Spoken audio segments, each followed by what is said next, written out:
जय जोहार साथियों, स्वागत है आपका बहुजन एकता टीवी पर। भारत मुक्ति मोर्चा के राष्ट्रीय अध्यक्ष मान्यवर वामन मेश्राम साहब की राष्ट्रव्यापी मूल निवासी बहुजन समाज जोड़ो परिवर्तन यात्रा देश भर में तेजी से आगे बढ़ रही है। इस कार्यक्रम के अंतर्गत कल महाराष्ट्र के वाशिम जिला में पहुंची भारत मुक्ति मोर्चा,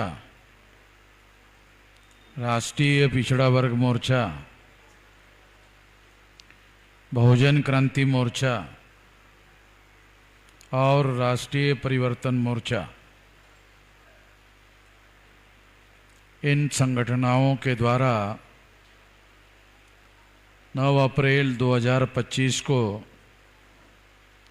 जो जेल भरो आंदोलन होने वाला है, उसके तैयारी करने के लिए देश भर में तमाम कार्यक्रम लिए जा रहे हैं। उसी के अंतर्गत आज वाशिम में भी कार्यक्रम लिया जा रहा है। इसके लिए जो विषय चर्चा करने के लिए रखे गए हैं, एक विषय है भारत के लोकतंत्र को बचाने के लिए ईवीएम हटाकर बैलेट पेपर से समस्त चुनाव कराने के लिए, एक विषय है। दूसरा विषय है ओबीसी की जाति आधारित एवं सभी जाति समूहों की जाति आधारित गिनती कराने के लिए। तीसरा विषय है आरएसएस और बीजेपी के द्वारा मूल निवासी बहुजन महापुरुषों की घोर अवमानना करने के विरोध में। ऐसे तमाम विषय चर्चा करने के लिए रहे।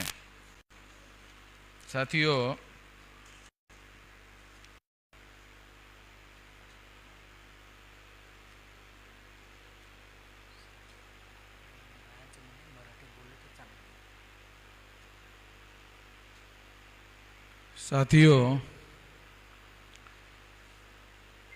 आजच्या या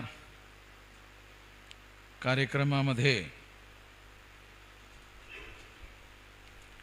जे विषय ठेवण्यात आलेले आहेत, त्या विषयाच्या अनुषंगाने काही बाबी मी तुम्हाला सांगू इच्छितो।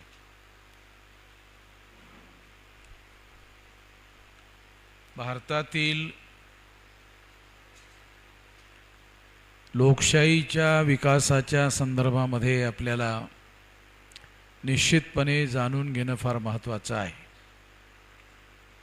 1848 ला महात्मा ज्योतिराव फुलेंच्या माध्यमातून या देशामध्ये मूळ निवासी बहुजन समाजाच्या लोकांच्या उद्धारासाठी चळवळ सुरू करण्यात आली।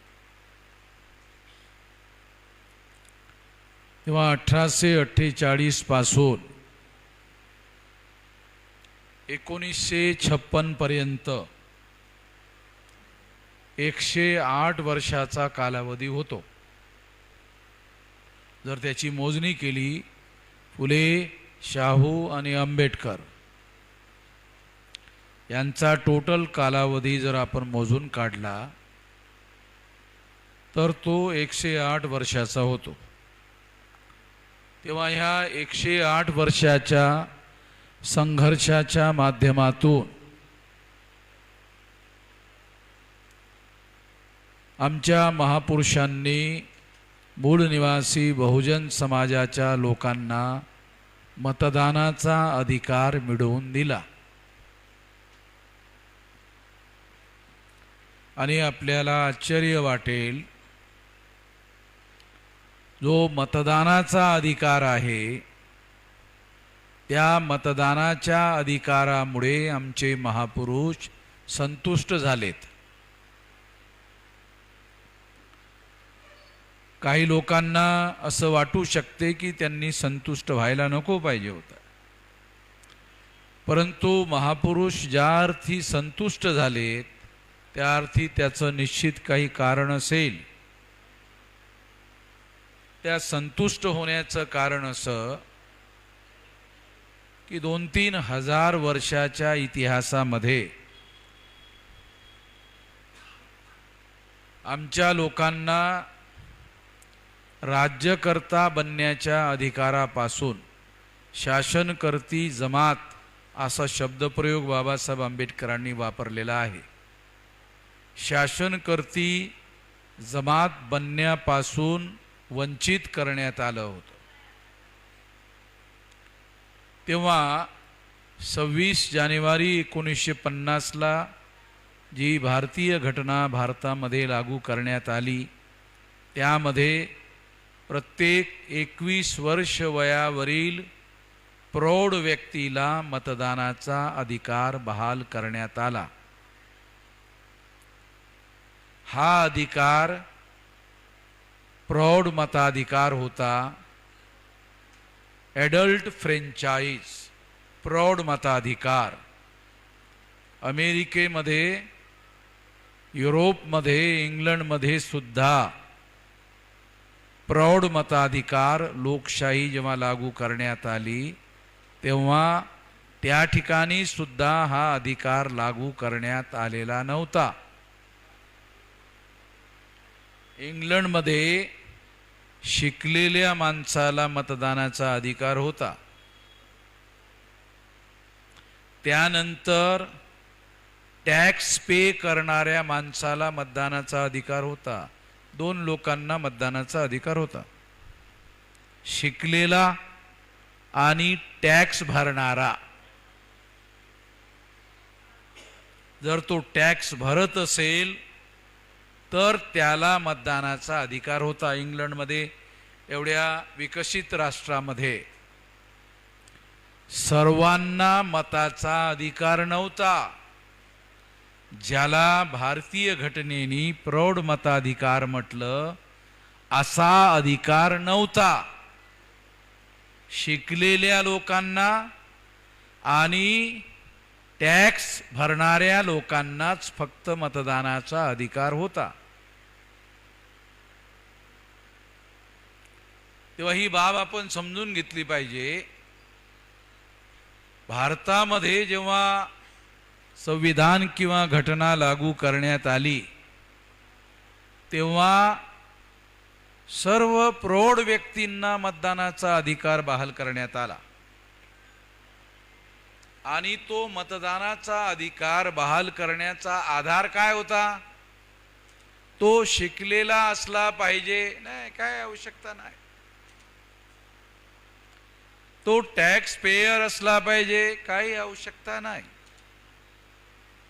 म्हणजे इंग्लंडमध्ये मताचा अधिकार ज्या आधारावर मिळाला त्या आधारावर या ठिकाणी मतांचा अधिकार देण्यात आला नाही. कारण बाबासाहेब आंबेडकर असं म्हणत होते, जर शिक्षण हे मतदानाच्या अधिकाराचा आधार ठरवलं तर मग आमच्या लोकांना मताचाच अधिकार मिळणार नाही.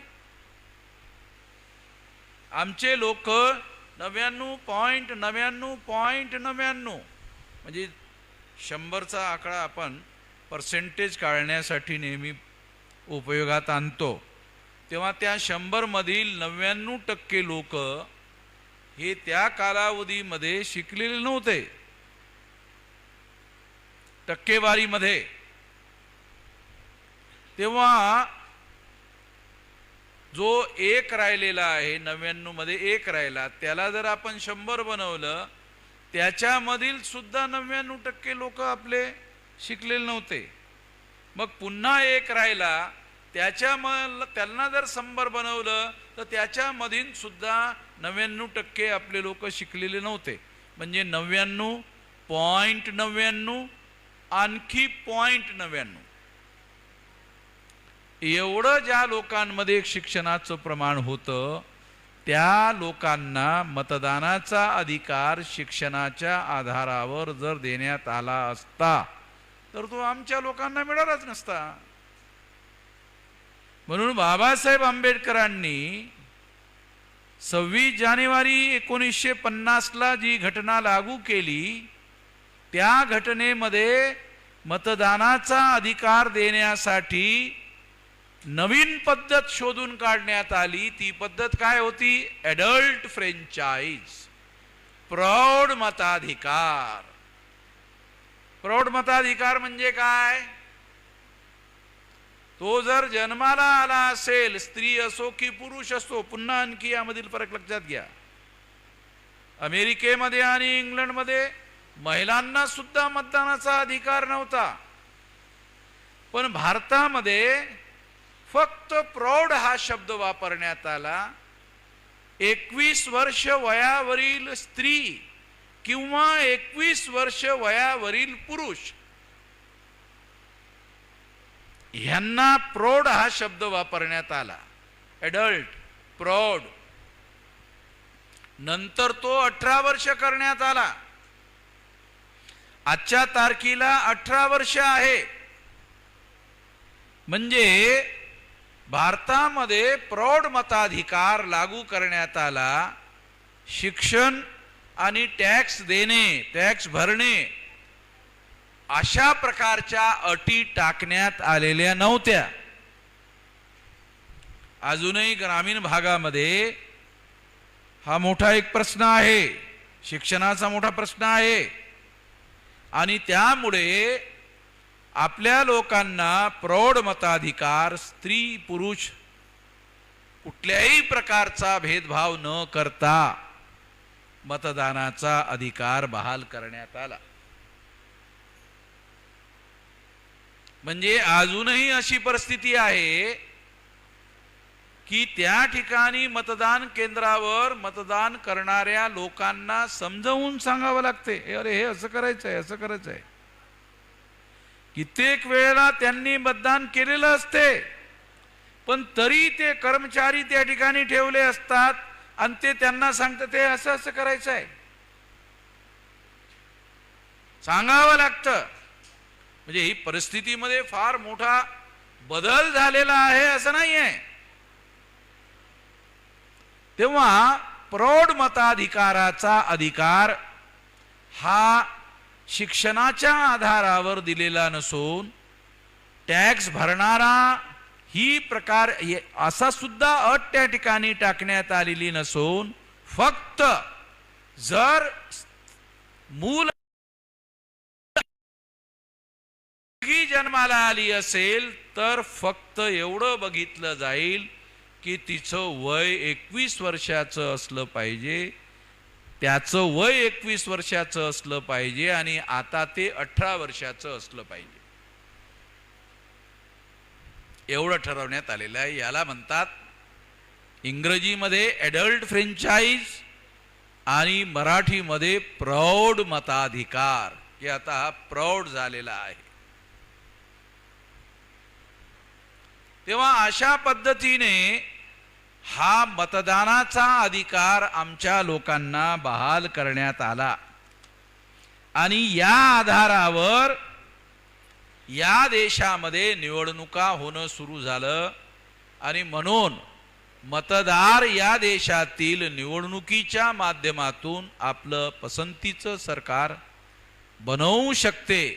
ज्यांना बहुसंख्य मतं मिळतील तो आमदार किंवा खासदार बनेल आणि ज्या पक्षाला आमदार खासदारांची संख्या जास्त संख्येमध्ये असेल त्या लोकांना सरकार बनवण्याचा अधिकार बहाल करण्यात आलेला आहे भारतीय घटनेनुसार. त्यामुळे जर आपल्याला घटनेमध्ये असं जे काही लिहून ठेवण्यात आलेलं आहे, असं लिहून ठेवण्यात आलं म्हणजे बदल झाला, हे असं बरोबर नाहीये, असं म्हणता येत नाहीये. घटना तुमच्या घरी येऊन तुम्हाला हलवून, अरे कांबळे तू आता 18 वर्षाचा झाला, जरा मतदानाच्या बाबतीत जरा विचार कर, असं घटना कोणा काय घरी येऊन त्याला हलवून सांगत नाही. मी तुम्हाला समजवू म्हणून, तुम्हाला ग्रामीण भागातील लोक असल्यामुळे तुम्हाला समजावून सांगून राहिलो की घटनेने अधिकार दिला, पण घटना कुणाच्या घरी जाऊन त्याला, अरे कांबळे झोपलेला आहे का, थोडा जागा हो, हे 18 वर्षाचा आलेला आहे, तुला माहीत आहे का? असं घटना करत नाही. मग घटनेमध्ये असं लिहिल्यामुळे फार मोठा बदल झाला असं काही म्हणता येत नाही. बदल घडवून आणायचा असेल तर आपल्याला तशा पद्धतीचे प्रयत्न करणं आवश्यक आहे. त्या प्रयत्नामध्ये मूलभूत प्रयत्न काय आहेत? तर आपल्याला संघटित प्रयत्न करणं आवश्यक आहे. संघटित प्रयत्न केले तर घटनेने मिळालेले जे अधिकार आहेत त्या अधिकाराला आपण आपल्या जीवनामध्ये अंगीकारू शकतो. जीवनामध्ये बदल घडवून आणण्यासाठी त्याचा उपयोग आणि प्रयोग करू शकतो. असं आपण संघटित प्रयत्न केल्याने करू शकतो. म्हणजे याचा अर्थ असा, घटना कुणाच्याही घरी जाऊन त्याला अधिकार बहाल करत नाही, तर घटनेनं आर्टिकल 19 नुसार संघटन बनवण्याचा, प्रचार करण्याचा, प्रसार करण्याचा, विचारधारेचा प्रचार करण्याचा, प्रसार करण्याचा अधिकार मूलभूत अधिकार म्हणून बहाल करण्यात आलेला आहे. घटनेमध्ये 2 प्रकारचे अधिकार आहेत. एक अधिकार आहेत आणि एक मूलभूत अधिकार आहेत. अजूनही आपल्या अशिक्षित लोकांना नाही तर शिक्षित लोकांना सुद्धा हे माहीत नाहीत की अधिकार आणि मूलभूत अधिकारामध्ये फरक आहे. भारतीय घटनेमध्ये सर्वच अधिकार हे मूलभूत अधिकार नाही आहेत, परंतु फंडामेंटल राईट नावाचं चॅप्टर नंबर 3, घटनेच्या चॅप्टर नंबर 3 मध्ये एक टायटल आहे फंडामेंटल राईट, मौलिक अधिकार, मूलभूत अधिकार. त्या मूलभूत अधिकारामध्ये त्याची लिस्ट दिलेली आहे. तुम्ही ती घटना इंग्रजी आणि मराठी अशा 2 भाषेतील घटना आणि त्याचं पुस्तक तुम्ही खरेदी करा आणि ते खरेदी करून वाचलं पाहिजे. जर तुम्हाला काही गोष्टी समजल्या नाहीत, आम्हाला विचारा, टेलिफोननी विचारा, त्यानंतर पत्र लिहून विचारा, म्हणजे तुम्हाला समजावून सांगितलं जाऊ शकते. आपोआप समजणार नाही, वकील समजावून सांगणार नाहीत. वकील वकिली करण्यासाठी घटना वाचतात, धंदा करणं आहे. वकील जे आहेत या ठिकाणी असतील ऐकण्यासाठी, त्यांनी वाईट मानून घेऊ नये. वकील धंदा करण्यासाठी घटना वाचतात, बरोबर आहे ना. आता त्यांचा धंदा करण्याचा भाग आहे. आमचं काम धंदा करणे नाही आहे. घटनेचा अर्थ समजावून सांगणे हे आमच्यासारख्या संघटनकर्त्या लोकांचं काम आहे. म्हणून सांगून राहिलो तुम्हाला. तेव्हा याचा अर्थ असा की आपल्याला या गोष्टी समजून आल्या पाहिजेत. मग संघटित शक्ती निर्माण करण्याचा आर्टिकल 19 नुसार मौलिक आणि मूलभूत अधिकार बहाल करण्यात आलेला आहे. प्रचार करण्याचा, प्रसार करण्याचा, संघटन बांधण्याचा अधिकार बहाल करण्यात आलेला आहे. आणि हा अधिकार मूलभूत अधिकार आहे. सुप्रीम कोर्टाला सुद्धा हा अधिकार रद्द करण्याचा अधिकार नाही आहे. भारत सरकार तर सोडूनच द्या, भारत सरकारला तर कोणाच्याही संघटनेला रद्दबादल करण्याचा अधिकार नाही आहे. सुप्रीम कोर्टाला नाही आहे. सुप्रीम कोर्टाला आर्टिकल 32 नुसार जर सरकार एखाद्या संघटनेवर बंदी आणत असेल तर ती बंदी उठवण्याचा अधिकार सुप्रीम कोर्टाजवळ आहे. तेव्हा कारण तो मूलभूत अधिकार आहे. सरकारला संघटनेवर बंदी टाकण्याचा अधिकार नाही आहे.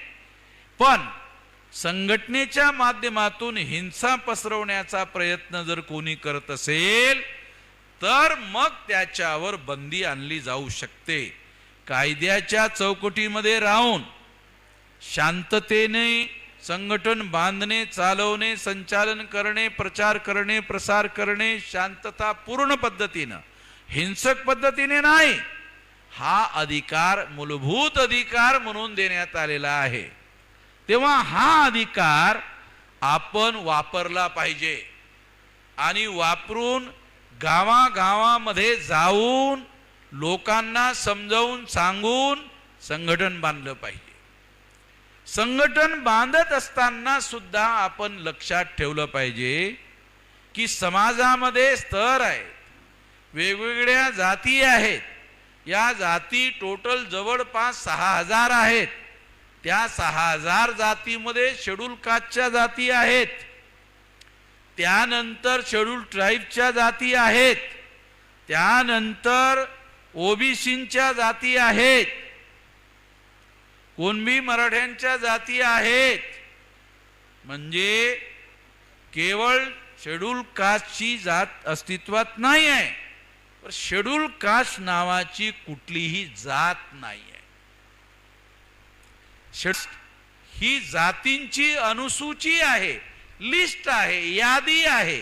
मराठी भाषेत जर सांगायचं झालं तर ही जातींची यादी आहे आणि यामध्ये जवळपास 6000 जाती SC ST ओबीसींच्या आहेत. 3743 जाती ह्या ओबीसीच्या आहेत आणि बाकी राहिलेल्या शेड्यूल कास्ट आणि शेड्यूल ट्राईबच्या जाती आहेत. तेव्हा याचा अर्थ असा की जातींची एवढी भरमसाठ संख्या आहे. तेव्हा समाजामध्ये जाऊन आपण जेव्हा शेड्यूल कास्टच्या लोकांना जागृत करू असं म्हणतो तेव्हा एक जात नाही आहे, तर शेड्यूल कास्टमध्ये महाराष्ट्रामध्ये 13.5% शेड्यूल कास्टच्या लोकांची संख्या आहे. ऑल इंडियामध्ये ती 15-16% आहे. शेड्यूल कास्ट 15-16% आहे. काही राज्यामध्ये ती 20% आहे, 21% आहे, 22% आहे, 23% आहे. काही जिल्ह्यामध्ये ती 30% आहे. अशी कमी जास्त आहे. तेव्हा ही जी काही संख्या आहे या संख्येमध्ये शेड्यूल कास्टमध्ये जशी महाराष्ट्रामध्ये पूर्वाश्रमीची महार आणि आता जे बौद्ध आहेत ते एक समूह आहे, तसं चर्मकार एक समूह आहे, मातंग एक समूह आहे. अशा बऱ्याचशा जाती महाराष्ट्रामध्ये मला असं वाटते जवळपास 48 जाती ह्या शेड्यूल कास्टच्या आहेत आणि काही जातींची संख्या ही फार अत्यल्प स्वरूपामध्ये आहे. काही जिल्ह्यापुरती आहे, तालुक्यापुरती आहे आणि काहींची संख्या राज्यातील प्रत्येक जिल्ह्यामध्ये, प्रत्येक तालुक्यांमध्ये आहे, प्रत्येक संघामध्ये आहे. तेव्हा आपल्याला जर संघटन बांधायचं असेल तर ते प्रत्येक विधानसभा तालुक्यांमध्ये जाऊन, ब्लॉकमध्ये जाऊन, त्यानंतर ग्रामपंचायतीमध्ये जाऊन, गावामध्ये जाऊन त्या जातींचं संघटन आपल्याला बांधलं पाहिजे. केवळ असा प्रचार केल्याने लोक संघटित होणार नाहीत, तर जावं लागेल, ग्रामीण भागातील लोकांना जाऊन समजावून सांगावं लागेल आणि त्यामधून जागृत असणाऱ्या लोकांना संघटनेमध्ये आणावं लागेल. 100% लोक आपल्याबरोबर येणार नाहीत, येण्याची आवश्यकता पण नाही. ती 40% मतं मिळाली तर तुमचं सरकार बनवता येऊ शकते, असं करता येऊ शकते. तेव्हा लोकसंख्येचा या कामामध्ये महत्त्वपूर्ण विचार आवश्यक आहे, परंतु लोकसंख्या जातीनिहाय विभाजित आहे. म्हणून आपल्याला शेड्यूल कास्टच्या वेगवेगळ्या जातीच्या लोकांमध्ये जाऊन काम केलं पाहिजे. शेड्यूल ट्राईब म्हणजे आदिवासींमध्ये, नॉमिडिक ट्राईबमध्ये जाऊन काम करता आलं पाहिजे. त्यानंतर ओबीसींमध्ये, एमबीसींमध्ये जसं ग्रामीण भागामध्ये डोक्याची केस कापणारा व्यक्ती ग्रामीण भागामध्ये असतो, काय म्हणता तुम्ही त्याला, न्हावी. न्हाव्याचं एखाद्या गावामध्ये एखादं घर असते, कुंभाराचं एखादं घर असते, असतं की नाही.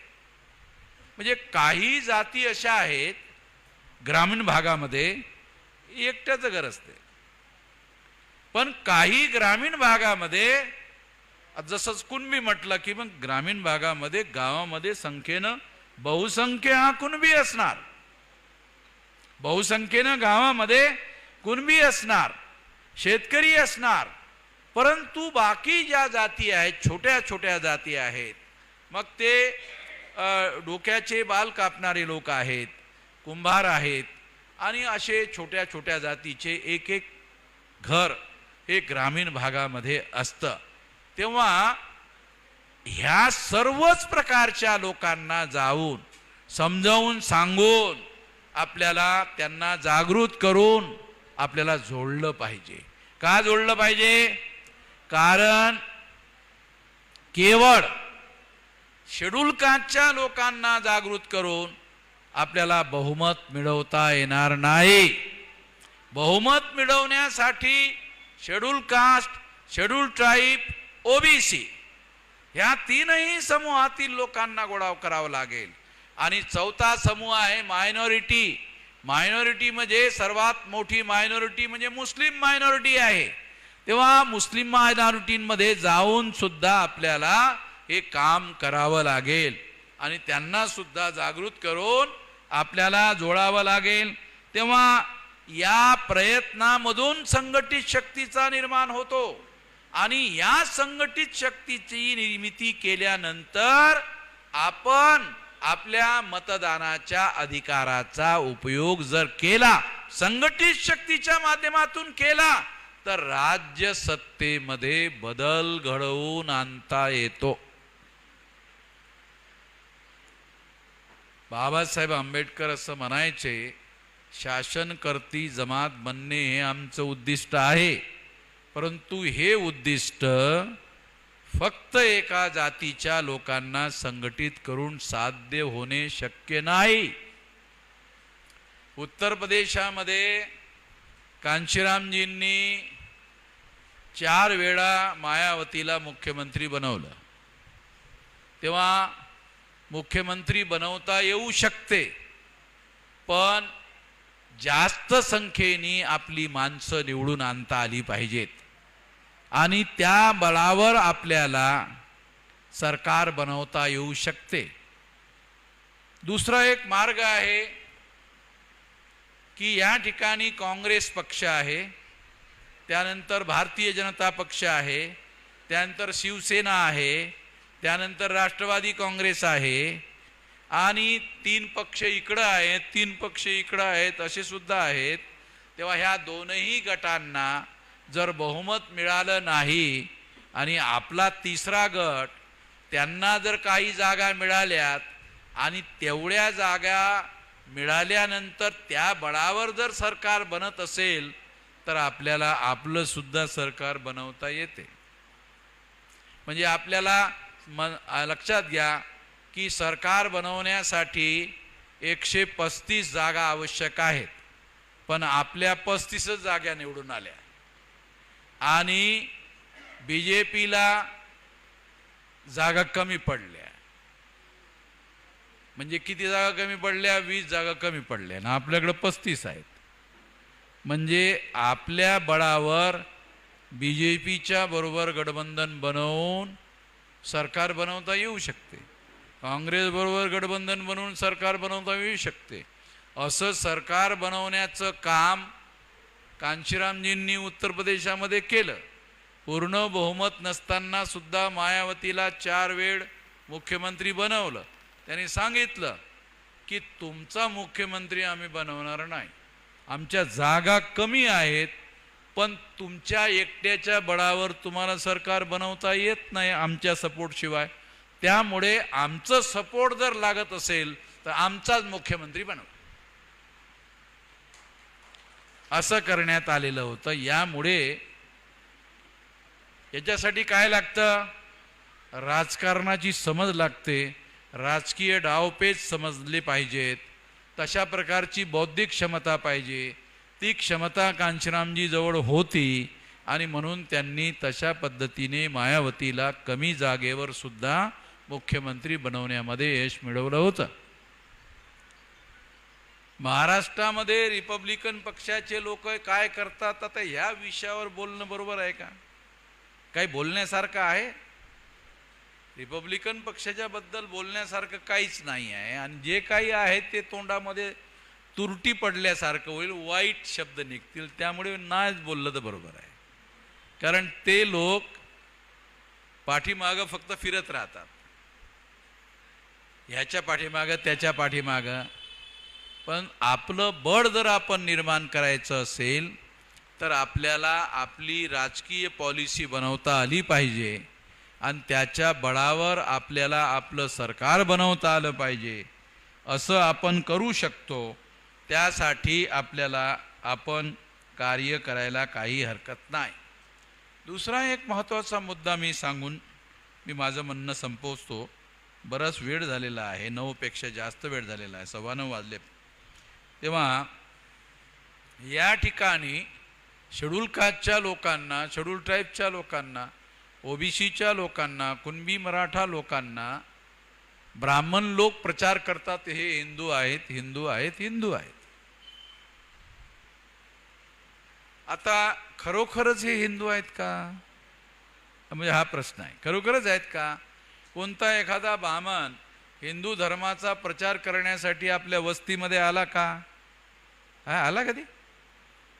कोणी ब्राह्मण जो आहे हिंदू धर्माचा प्रचार करण्यासाठी आपल्या वस्त्यांमध्ये आला आणि त्यांनी प्रचार केला आणि हिंदू धर्माचे श्रेष्ठ सिद्धांत समजावून सांगितलेत, असं कुठलंही उदाहरण देशात अस्तित्वात नाही, महाराष्ट्रात अस्तित्वात नाही. का? कारण हिंदू नावाचा धर्मच नाही आहे. मग दयानंद सरस्वती असं म्हणतात की हिंदू ही मुसलमानांनी दिलेली शिवी आहे. मग ब्राह्मणांच्या धर्माचं मूळ नाव ब्राह्मण धर्म आहे.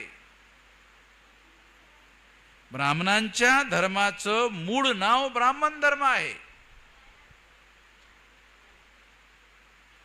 ब्राह्मण धर्म असताना ब्राह्मण लोक त्याला हिंदू का म्हणून राहिलेत? कारण ब्राह्मणांची संख्या देशात 3.5% आहे. 3.5% मताच्या आधारावर ग्रामपंचायतीचा पंच निवडून आणता येत नाही. सरपंच बनवण्याचा प्रश्नच नाही. अरे पंचच निवडून आणता येत नाही, सरपंच कुठं बनवता येईल? म्हणून मग ब्राह्मणांनी काय केलं? अरे 3.5% भरोशावर आपल्याला राज्यकर्ता होता येत नाही, म्हणून काय करायला पाहिजे? SC ST OBC Kunbi Maratha लोकांना जर गुंडाळून ठेवायचं असेल तर त्यांना हिंदू म्हटलं पाहिजे. तर हिंदू जे आहे हे ब्राह्मणांनी शोधून काढलेली शक्कल आहे, आणि SC ST OBCच्या लोकांना, कुणब्या मराठ्यांना गुंडाळून ठेवून त्यांच्या मताचा वापर करून राज्यकर्ता ब्राह्मणांना बनवण्याच्या डावपेचाचा भाग आहे. तर त्याचं उदाहरण घेऊन तुम्हाला सांगतो. नरेंद्र मोदी OBC आहे. OBC मध्ये तेली जातीचा आहे.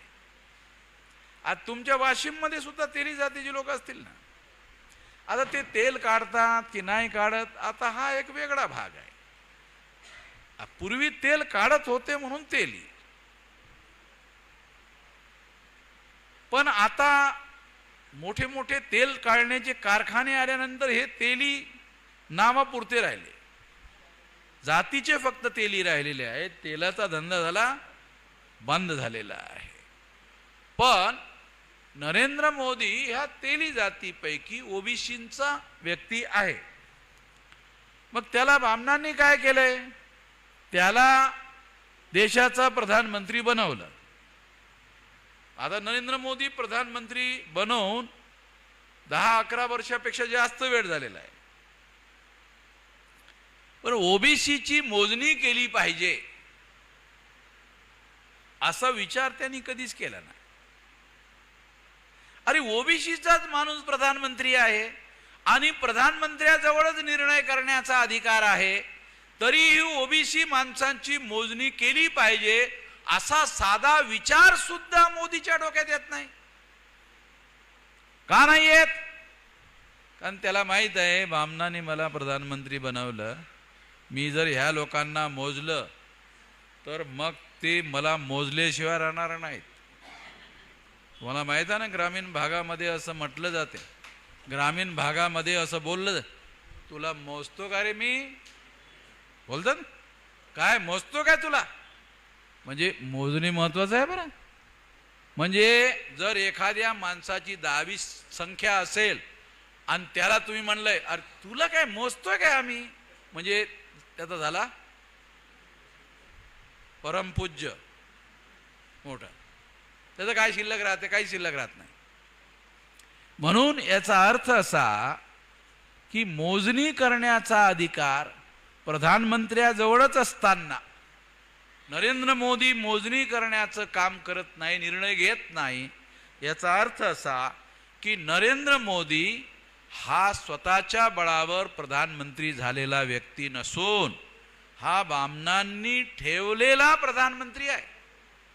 ठेवलेलं समजते का? समजते?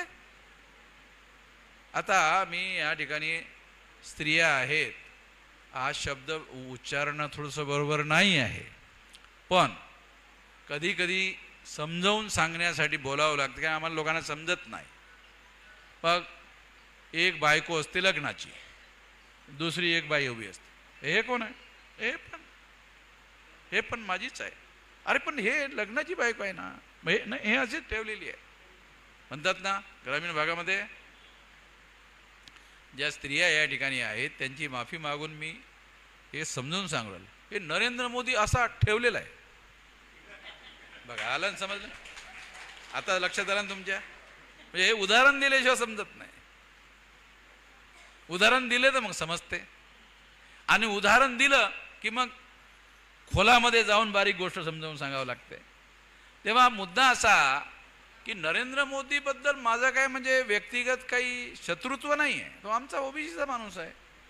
आमच्या ओबीसीचा RSSचे ब्राह्मण लोक वापर करत आहेत आणि तो देशाचा प्रधानमंत्री त्यांनी बनवलं, पण त्याला ओबीसीच्या लोकांना मोजण्याचा अधिकार त्यांनी दिलेला नाही. म्हणजे वास्तविक सत्ता ही मोदीजवळ नसून RSSच्या लोकांच्या नियंत्रणामध्ये आहे, असा त्याचा अर्थ होतो. आणि मग यामधून आपल्याला एक लक्षात ठेवलं पाहिजे की जर मतदानाच्या अधिकाराच्या माध्यमातून सत्ता स्थापित करता येत असेल तर आपण बहुसंख्य लोक आहोत, आपली संघटित शक्ती आपण निर्माण केली पाहिजे आणि त्या संघटित शक्तीच्या बळावर शासनकर्ती जमात बनण्याचं जे लक्ष्य बाबासाहेब आंबेडकर म्हणाले होते ते आपण साध्य करू शकतो. कारण मतदानाच्या अधिकारामध्ये तो अधिकार सामील आहे, मतदानाच्या अधिकारामध्ये तो अधिकार सामील आहे.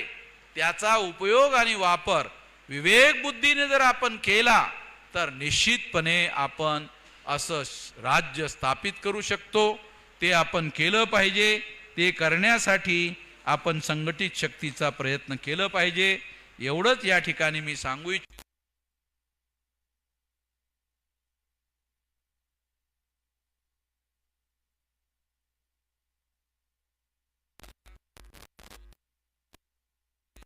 चरणबद्ध आंदोलनाचा आहे 8 मार्च, आजची काय तारीख आहे, 22 मार्च 2025 ला सर्व जिल्ह्यातील जिल्हाधिकारी कार्यालयावर विरोध प्रदर्शित मोर्चा आहे 22 ला. आणि आजची तारीख आहे 17, म्हणजे 5 दिवसाच्या नंतर अशा पद्धतीचा एक कार्यक्रम आहे. आणि त्या कार्यक्रमामध्ये सुद्धा तुम्ही लोकांनी प्रयत्नपूर्वक सहकार्य केलं पाहिजे. कारण महाबोधी महाविहार जे आहे ते अजूनही बामणाच्या ताब्यात आहे. असं बामणाची काय फार मोठी ताकद नाही आहे, परंतु त्यांनी काय केलंय, घटनेचा वापर करून संघटित शक्ती निर्माण केली RSSच्या लोकांनी, आणि त्या संघटित शक्तीचा वापर करून राज्य सत्तेवर कब्जा केलेला आहे.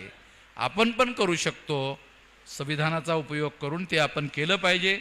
या निमित्तानं मी एवढंच सांगू इच्छितो, आपण माझं म्हणणं शांतपणे ऐकून घेतलात. आपण प्रयत्न परिवर्तनासाठी करायला हवा एवढं या निमित्तानं सांगून आपण माझं म्हणणं शांतपणे ऐकून घेतलात.